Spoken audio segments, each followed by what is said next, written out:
des projets pouvaient aussi te stresser Oui. et te créer des... Ils attendent plaques. une certaine chose, donc forcément c'est compliqué de se mettre dans la tête des profs parce que nous on a notre point de vue à nous et eux ils ont leur point de vue, donc c'est... En fait, on essaye toujours de plaire aux profs, forcément, pour avoir la meilleure note possible. Oui. Mais le truc, c'est que des fois, ça aide pas parce qu'ils le disent pas clairement et c'est normal parce qu'ils peuvent pas tout nous dire de ce qu'ils attendent de nous. Donc forcément, on est obligé de tester des choses. Par exemple, là, on était avec Madame Roussillon en projet typographique. Moi, j'ai fait un truc, franchement, qui m'a plu. J'avais fait sur la chanson Where is my mind des Pixies. Donc j'ai fait un pochoir où avec de l'encre de Chine bleue et noire avec une éponge, j'ai fait un dégradé pour faire, vu que la chanson parle de fond sous-marin, c'est juste que le mec a ressenti quand il a fait sa plongée sous-marine. Donc ça va du bleu au noir pour la profondeur. Et c'est sur un fond blanc.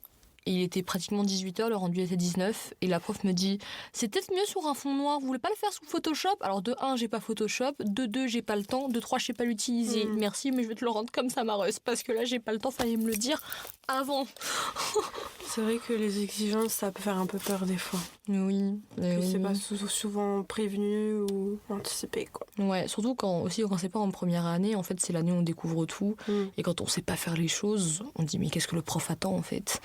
Et moi, je sais que ça m'avait fait beaucoup de stress parce que ça soit en études de cas, en l'UO avec Pavard de graphisme. Ouais, je m'en souviens. Mon Dieu, l'UO de premier cours, il fait pleurer ma pote, deuxième cours, il fait pleurer moi. Donc, parce que je savais pas du tout quoi faire. J'étais en mode, mais frérot, toi aussi, je sais pas, explique. Donc, c'est vrai que les consignes en première année, c'est... Oui, mais même là, ce qui me termine, c'est que le fait qu'on peut avoir la même matière, mais que les deux profs font pas les mêmes consignes. Mettez-vous d'accord à un moment donné. Je vais voir des copines dans le groupe d'en bas, ils me disent ah non, moi c'est pas pareil. Ah ben super, vraiment c'est génial.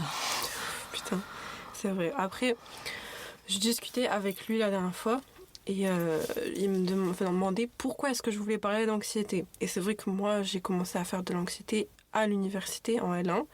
Bon, c'est logique jusque-là, vu que j'étais pas à l'université avant. Mais il m'a dit, oui, mais pourquoi ce sujet? J'ai dit, parce qu'en tant que personne créative, je pense que peut-être tu te reconnaîtras dans ce que je vais dire, on a toujours dessiné, fait des tableaux, des collages, tout ce que tu veux. Mais je me vide la tête un peu dans ça et je crée pour moi, tu vois, ça. Ou pour faire beau, ou pour peindre, ou j'en sais rien. Et là, quand tu arrives ici et qu'il t'impose une technique qui est même pas objective parce qu'elle est souvent subjective en fonction des profs, même si les règles typographiques dans les affiches c'est quand même général. C'est un peu confronter deux modes de faire très différents. Créativité et technicité. Là où quand tu es ingénieur, tu viens pour la technicité et ta créativité, oui, tu en as. Mais ce que tous les profs vont te dire sera aligné autour d'une même pensée. Donc c'est vrai que sur ça peut être un peu complexe. Oui, c'est sûr quand on fait de l'art avant et qu'on... Enfin, moi, je sais que en Algérie, j'étais au CNED, donc il n'y avait pas forcément de trucs d'art. J'ai pas fait de... Il y a pas plusieurs branches comme en France, machin et tout. Des fois, les gens me disent « T'as fait quoi au lycée ?» Et qui me sort un truc avec des lettres, machin, que je connais pas. Je fais « Ouah !» Moi, j'ai fait spé-sciences, vraiment. J'étais en maths et en sciences, c'est tout ce que j'ai fait. Il y avait vraiment pas de trucs franchement spécifiques. Donc forcément, je dessinais beaucoup. J'étais beaucoup plus du papier avec des feutres à alcool, machin et tout. C'est que quand je suis arrivée en France que j'ai pu faire collage, des tableaux, parce que sur mon compte Instagram, j'ai 2-3 œuvres que j'ai fait pour moi-même, tu vois. Mais justement, c'est pour me vider la tête, parce que j'ai une idée derrière, machin et tout. Mais c'est pas comme la fac où ils te donnent un thème général. Tu dois respecter ce thème. Et c'est compliqué. Même par exemple, les profs, pendant les projets, un machin et tout, ils adorent qu'on fasse du second degré. Je ne comprends pas pourquoi. Laissez-moi faire du premier degré. Si j'ai envie de te faire un truc premier degré, mais que c'est bien fait, que c'est joli, mets-moi 10 ou un minimum. Non, c'est vrai, t'as raison. Parce que franchement, des fois, le second degré, c'est hyper compliqué parce qu'on n'a pas l'habitude. On a l'habitude de se baser sur le premier truc qu'on voit, le premier truc à laquelle on pense dès qu'on a le sujet. Donc forcément, faire l'inverse de ça, on est en mode putain, qu'est-ce qu'on fout là? C'est vrai que c'est très subjectif, quoi. Que des fois, s'adapter à une vision subjective d'un prof, on ne vit pas dans leur tête. Oui, c'est ça. Ça peut être un peu délicat, tu vois. Ouais. Ok, d'accord. Et tu as trouvé un peu des moyens... là, on passe à la troisième partie, du coup, autour des conseils et des astuces. Donc, tu nous parlais notamment d'une solution par un traitement. est-ce que tu peux nous expliquer plus sur ce point-là, au niveau de tes plaques de stress et de ce traitement, ou si c'est un traitement type anxiolytique, je sais pas. Bah, en soi, j'ai eu un traitement pour mes plaques de stress. Bon, quand j'étais petite, c'était vraiment un truc pour l'eczéma que ma mère me mettait, une pommade, un truc comme ça. Mais après, quand j'ai eu ma plaque de stress et qu'elle l'a vue, en fait, j'ai pris une pommade, mais avec un médicament à l'intérieur. Je sais plus comment ça s'appelle, mais bon, du coup, un truc spécifique pour calmer les démangeaisons, les rougeurs, la plaque. Mais en soi, ce qui m'aide à me calmer, c'est vraiment quand je coupe tout. Il y a vraiment des soirs où j'ai passé une journée trop stressante, je mets juste de la musique très calme, je pose mon tel à l'autre bout de ma chambre, je prends un clope verre de vin et juste je parle à personne pendant 1 heure. Je fais franchement, laissez-moi, même ma meilleure amie qui veut m'appeler, je lui dis écoute, tu vas te calmer. Quand là je suis stressée, j'ai besoin de me détendre parce que là ça va pas le faire. Mais franchement, j'ai pas pris plus de médicaments que ça à part la pommade et juste me détendre en fait. Ouais. Oui, t'as tes petits rituels, quoi. C'est ça, j'essaye de vraiment de tout couper, de mettre ma musique, d'être tranquille, de pas toucher à mon tel parce que le tel aussi.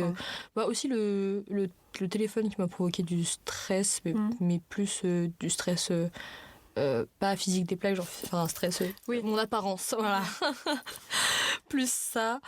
Mais c'est pour ça que des fois, quand je suis trop stressée, machin, je pose mon tel loin et je mets juste de la musique qui me détend. Qu'est-ce qui te stresse plus que ça dans ton téléphone, les réseaux sociaux? Ouais, en fait, genre, aujourd'hui, ça va mieux parce que j'ai plus confiance en moi, mais à l'époque, c'était forcément l'image de mon corps, des autres meufs que je trouvais super canon sur les réseaux en mode « Ah !» Sympa. Je veux bien avoir le même ventre. Bon, encore aujourd'hui, j'aimerais perdre du ventre ou l'avoir plus musclé, mais... De toute façon, on n'est jamais satisfait. Ouais, c'est ça, mais ça va mieux, entre guillemets, j'ai beaucoup plus confiance en moi, j'arrive à m'affirmer aussi, le changement d'environnement entre l'Algérie et la France, pas pareil, donc forcément, je me sens un peu mieux dans mes vêtements et je peux me permettre de porter des choses que je pourrais pas porter en Algérie. Mais ouais, le téléphone, c'était juste ça à l'époque, surtout, c'était surtout ça. Ouais. Et t'avais mis en place des limites de temps d'écran ou... Pas du tout, vraiment une grosse golemone à pâter 6 heures dessus. Tu n'avais pas de recul sur alors sur là, ça. vraiment pas. Aussi, ce qui me faisait stresser aussi, je pense qu'une part de mon anxiété et de mon stress vient de mon harcèlement en 4e. Ok. Où, alors en Algérie, apparemment, dans mon école, c'était mal vu d'être la petite française. Bon, c'est toujours mal vu d'être la petite française au bled, de toute façon. D'être la petite française qui lisait des mangas, qui écoutait de la K-pop et qui était gentille avec tout le monde. Donc c'était vachement sympathique de se faire harceler pour rien, au final. J'étais même trop gentille avec mes harceleurs. Et du fait que du coup, j'étais vraiment mise à l'écart. Donc je sais que pendant un long moment en France, quand je suis arrivée, vraiment, j'ai cette habitude de m'excuser pour tout, d'avoir peur de l'abandon, donc un stress en plus du fait que, putain, est-ce que je plais vraiment? Est-ce qu'ils me détestent pas? À chaque fois que... Même encore aujourd'hui, des fois, beaucoup moins, mais par exemple, hier, j'étais avec un groupe pour finir un sujet sur de Madame Brunel, et j'ai dû partir un peu plus tôt, parce que je devais rejoindre une amie qu'on n'arrive jamais à se croiser. Elle est en droit, je suis en design, on a vraiment des temps hyper différents, et là, vraiment, elle arrive à me répondre. Surtout ça, c'est incroyable parce que de base elle répond pas. Elle me dit t'es chaud pour un café? Je fais ouais de fou, sauf là je bosse. Du coup on dit 17h30 et j'étais encore en train de bosser sur mon ordi chez ma pote et je fais bon je vais y aller plus tôt et j'avais trop peur qu'il me déteste. Du coup j'étais là, envoyer des messages et vous êtes sûrs genre tout va bien? Elle me dit non mais c'est bon tranquille, on était à la fin. Je fais ok. Oui, le regard des autres quoi. C'est ça, voilà. Ok. Et t'as toujours attaché une importance au regard des autres? Après mon harcèlement oui, beaucoup en arrivant en France parce que du coup me faire des amis c'était compliqué. Aujourd'hui moi grâce aussi à la psy je me suis détachée. Maintenant je me dis celui qui m'aime il m'aime, celui qui m'aime pas hassoul je m'en fous. Franchement on est 8 milliards, je vais forcément trouver quelqu'un d'autre qui m'apprécie. C'est vrai. Donc aujourd'hui ça va, aujourd'hui beaucoup moins. Je te sens plus détachée sur tout ça, que ce soit autant sur ton anxiété que ton rapport à l'université. Oui, non, aujourd'hui ça va mieux. C'est une certaine maturité aussi, étant donné que au final on a plus ou moins le même âge, tu vois. Jusqu'à maintenant j'ai interviewé que des personnes qui sont en L1 et qui sortent du bac, donc je m'identifie moins. En fait c'est pas que je m'identifie moins, c'est que j'ai un regard plus extérieur, tu vois, plus d'observation. Alors forcément ça fait souvent écho à des choses que j'ai vécues aussi, donc je partage souvent mon ressenti, mais c'est vrai que je suis pas là pour donner des conseils, tu vois, ni pour juger, ni pour donner mon avis. Donc c'est vrai que je suis un peu extérieure à ça parce que c'est des personnes qui sont un peu comme des gens que tu as envie de conseiller. Alors si c'est extérieur au projet et tout, il n'y a pas de souci, mais c'est pas ma position ici. Et donc c'est vrai que dans mon échange avec toi, je suis plus au même moment de vie que toi, tu vois ce que je veux dire. Oui. Donc bon, c'est vrai que je parle pas beaucoup de moi. Parce que c'est le principe aussi. Mais voilà, rien de plus. Donc c'est vrai que je me retrouve un peu plus dans ton témoignage, dans ce côté d'être plus apaisée. Après moi, personnellement, apaisée, mais des fois, il y a des moments, c'est plus du tout apaisé, tu vois. C'est très... Forcément, c'est assez linéaire, mais des fois, ça va vers le des haut, périodes. Tu vois. C'est ça. Après, on a toutes nos méthodes et nos techniques, et tous aussi, pas Bien tous, sûr, pour apaiser ça. Ok, et en parlant de technique, quelle belle transition. Est-ce que tu fais de la relaxation, méditation ou autre chose que le verre de vin clope que nous parlais tout à l'heure? Bah honnêtement, je sais pas si c'est de la méditation, mais en fait ce qui me détend le plus dans ce monde en général, c'est vraiment me retrouver avec... je pense que c'est mon côté vraiment méditerranéen algérienne qui ressort, c'est le fait de me retrouver dans la plage, tranquille, avec le bruit des vagues, le vent, le côté salé, le sable que je sens sur moi. Vraiment, genre, pour moi, c'est vraiment un moment de détente et je pense qu'il y a que vraiment dans ces moments-là, même si je peux être dans une ville côtière, hein, mais c'est vraiment, même s'il y a la plage à côté où que je me baigne, et vraiment les moments où je me relaxe, c'est vraiment quand je suis vraiment dans mon monde plage le soir et que j'entends juste le bruit de la mer. Donc l'environnement de la mer, c'est ça. Après, en général, ce que je peux faire, c'est juste chez moi. Je sais qu'une bonne douche chaude, ça m'aide aussi à me calmer. Ou je prends mon temps pour respirer ou carrément faire une balade. Je sais que souvent aussi, déjà je déteste être enfermée chez moi toute la journée. Il faut au moins que je sorte une fois dans la journée, sinon vraiment je pète un câble. Mais je sais que des fois quand il fait très bon, le soir machin, je fais un tour. Franchement, je mets mes écouteurs, j'ai mon téléphone dans mon sac, je mets que de la musique et je fais vraiment un grand tour. Je vais au parc, je fais un tour de Nîmes, mais au moins ça me fait penser à autre chose. Et je me retrouve seule qu'avec de la musique dans ma tête et ça me fait énormément de bien.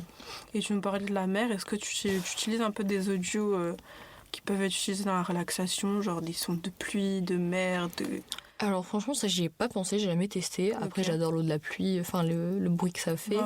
Il a plu hier, c'était très apaisant. J'habite vraiment au dernier étage, donc j'ai un Velux sur mon toit, du coup ça tombe dessus, c'est pépite, c'est génial. Et en plus j'adore l'odeur de la pluie, et petite info ça s'appelle le pétrichor. L'odeur de la pluie. D'accord. Moi ça s'appelle comme ça. Donc j'adore l'odeur de la pluie, donc le pétrichor, mais en vrai j'ai pas pensé à utiliser plus de sons de ça de mer. Je sais que quand il pleut j'adore ça, donc ça me relaxe également. Ok, moi je dis ça, c'est vrai que la nuit, quand je suis en train de partir dans mes ruminations, je mets un peu de pluie, genre sur mon téléphone. Ça m'aide. En fait, c'est ce truc qui est aussi dans la musique basique, où tu te focuses sur ton cerveau. En fait, tu le switch et tu lui dis écoute la musique, arrête de t'écouter. Tout simplement. T'as bien fait de parler de musique parce que j'ai oublié d'en parler. La musique, c'est ce qui m'aide énormément en général. Quel style de musique? En fait, ça dépend de mes moods. Genre, vraiment, j'ai une playlist de 45 heures. Genre, après, j'en ai d'autres à côté, mais ça n'a rien à voir. C'est vraiment une playlist de 45 heures. Elle est générale, il y a tout dedans. Mais en fait, c'est en fonction de mes émotions. Je sais quelle musique écouter pour me détendre, pour me mettre en joie. Même quand je suis énervée, j'ai des musiques, hein, vraiment. À fond, comme ça, je suis encore plus énervée. Voilà, ça sort au moins. Au moins, comme ça sort vraiment. Mais oui, par exemple, les musiques où je vais être chill, c'est souvent du R&B, très chill, où j'ai certains types de musique. Là, par exemple, avec le temps qu'il fait, je suis sous full musique russe, mais musique russe calme. Sympa. Donc c'est sympa. Ouais, t'es vraiment la personne qui écoute de tout. Ouais, un peu trop de tout. Non, mais je comprends. En vrai, je suis un peu pareil sur ça, mais je sais que les musiques qui me détendent, c'est les musiques techno. Ah, ça te détend la techno? Alors, il y a différents types, tu vois. C'est un panel très large, comme quand on parle de rap. Il y a des trucs très chill, des trucs très vénères. Donc, plus techno minimal, des trucs... En fait, des rythmes qui se répètent. Même quand je travaille, j'ai du mal à travailler avec de la musique, normalement. Mais si c'est des choses qui ne s'écoutent pas par des paroles, ça vient m'apaiser un peu et me mettre dans... Parce que le silence, des fois, c'est un peu compliqué aussi. Et ça aide aussi la musique sur ça. Ok. Et est-ce que tu aurais un peu un message d'encouragement, d'espoir, même si on est personne pour donner des espoirs, mais à faire je vais y arriver, à transmettre à des L1 de cette année ou futur, ou même à des gens qui peuvent même être en master. Alors, je fais la petite promotion du guide pour étudiants qu'on a fait en tout début de ce semestre-là avec un petit groupe avec Pavard, du coup, qui a été distribué à la JPO. Okay. On avait du coup dans ce carnet plusieurs rubriques, qu'on était vraiment un grand groupe, machin et tout. Bah, actuellement, c'est mon groupe d'amis, vraiment, qu'on s'est fait ici. Et avec ma collègue sur la rubrique qu'on a fait, qui était du coup sur les tips de tout ce qui est TD, les cours. Je me suis même permis de faire une petite rubrique blague sur les profs. Hassoul Pavard, il a apprécié. Je l'ai mis dedans. Tant que Pavard, il valide, c'est bon. Mais on avait fait on avait fait un texte, justement, entre guillemets, d'encouragement et de conseils pour parler du fait que redoubler, c'est pas si grave que ça. Que faut pas se laisser abattre par les commentaires des profs parce que eux ils ont une vision très très générale, surtout en première année ils sont durs, mais justement pour voir qui peut s'accrocher et qui est pas assez du coup confiant ou qui du coup va partir, mais qu'ils vous veulent pas votre mal, quoi. Que en général ils veulent vraiment notre bien, c'est juste que des fois ils ont un petit côté autoritaire, on est en mode va te faire foutre, mais en soi je sais que la plupart sont là pour nous aider, même Pavard, j'ai appris à l'apprécier vraiment ce que cette année-là, alors que ça fait 3 ans que je suis à la fac, vraiment, il me faisait vraiment peur, mais je pense qu'aujourd'hui il me fait moins peur que Madame Gisclar. Ah ouais? Celle qui a les boucles noires, là, tu sais. Elle me terrorise, toujours autant, je pense. Je l'ai eu, je pense, quelques fois en toute première année en couleur, après juste je la croise de loin. Oui, je vois qui c'est. Oui. Du coup, moi je l'ai très peu vue. Ouais, moi, je l'ai vu vraiment qu'en première année, mais elle me fait toujours aussi peur, plus que Pavard actuellement, je pense. Ok. Mais faut juste pas baisser les bras.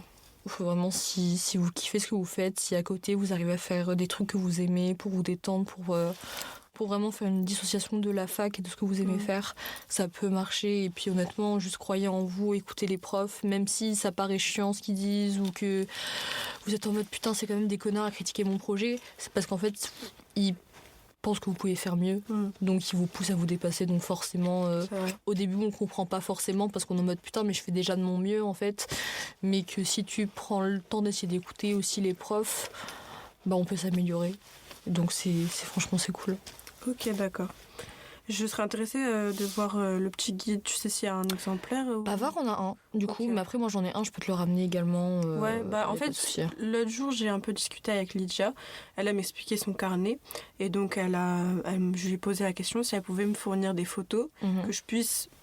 Je sais pas où dans le site parce que j'ai même pas la DA en tête au moment où je parle, que je puisse se joindre pour un peu illustrer les propos. Donc en vrai ça serait sympa.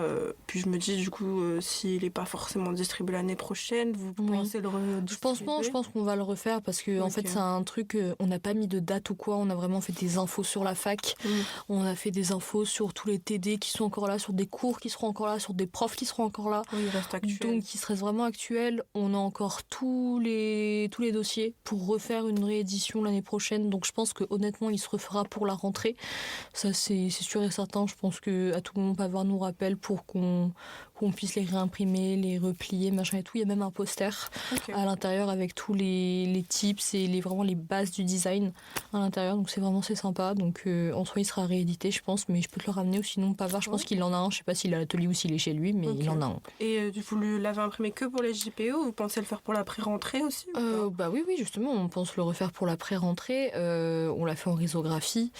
Mais oui, vu qu'on a encore tous nos dossiers, il va forcément se refaire. Ok, sympa. Et un peu la question finale, qui était la question de réflexion.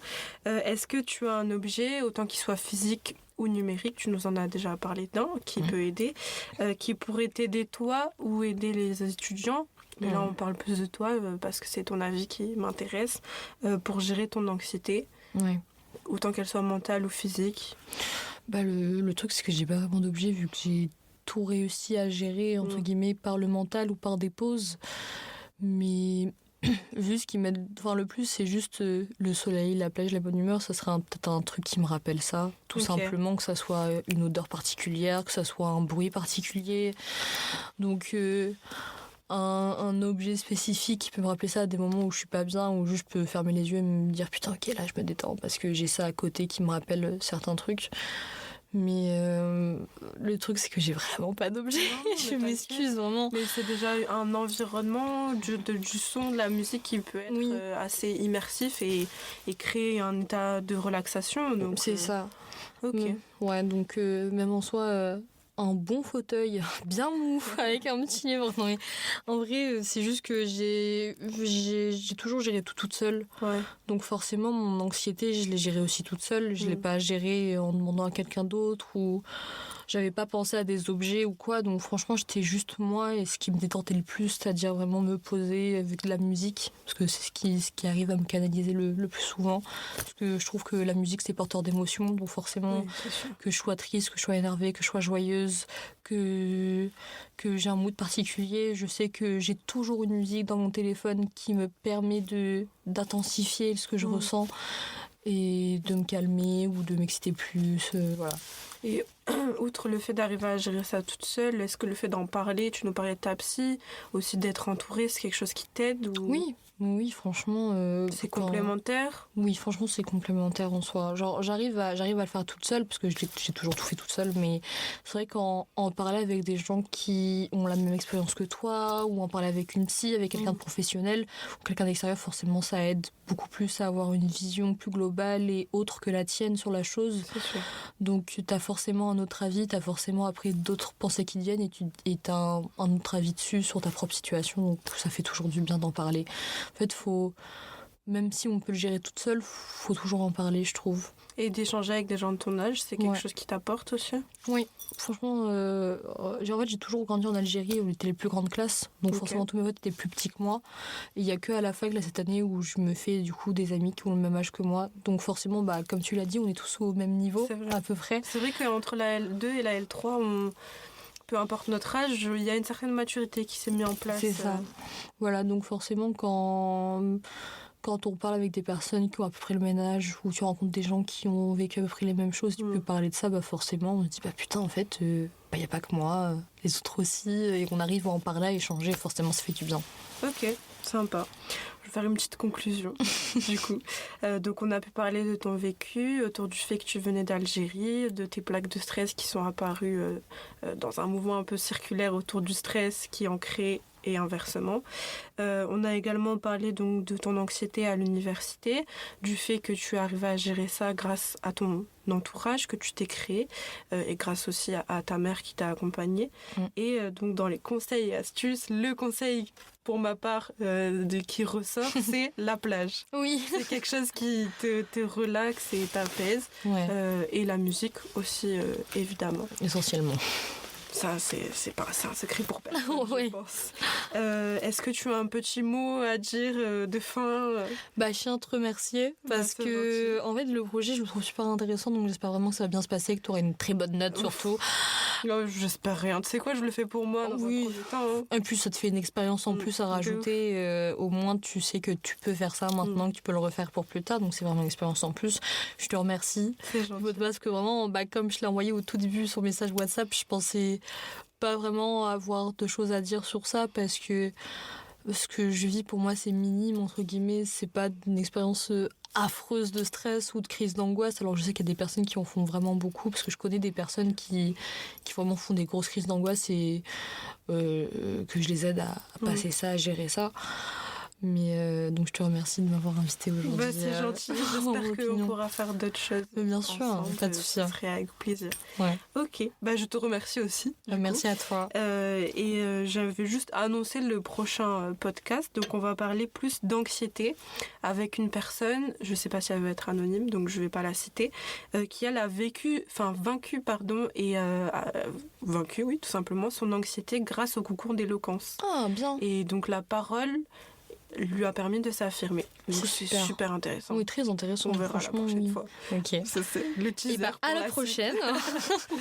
Merci à toi. Merci beaucoup.